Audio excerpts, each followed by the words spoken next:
Unom kabalay ang nadanyo sa landslide sa Barangay Pakibato, Davao City. Samtang pag-asa nagpahimangno nga kanunay magbinantayon sa kalit nga pagdaot sa panahon.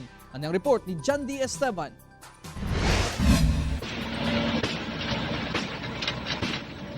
Unom kabalay ug usa ka purok daplin sa karsada ang nadanyos dihang minahili ang yuta nga dunay dalang mga bato ug punuan sa kahoy sa Sitio Pungko, Barangay Salapawan, Pakibato District, Davao City. Gipangkuha na lang sa mga apektadong residente ang parte sa ilahang balay nga mapuslan pa.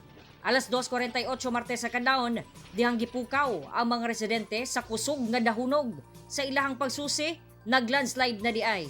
May gani kay ilang nabantayan no nga dahil haba o naglagubo na paggawas nila ipasaytan nila nakita nila galihok ang yuta pati ang makahoy na motoy hinungdan nga ni hawa sila sa area. Talagan po nga walay nasamdan o naangon atong panghitabo. Nagparayon pa ang clearing operation sa lugar, diin sumala sa CDRRMO ang walay puwas nga pag-ulan ang hinungdan sa landslide. One pinahilaptan man ko nato ang kining landscape sa bukid. So,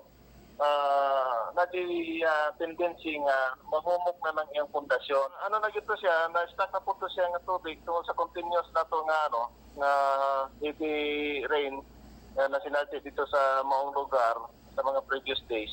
Giabisuhan na sa otoridad ang mga nagpuyo sa maong lugar nga muhawa una kay basin mautro ang hitabo, ilabi pa nga nihumok na ang yuta tungod sa pagulan-ulan.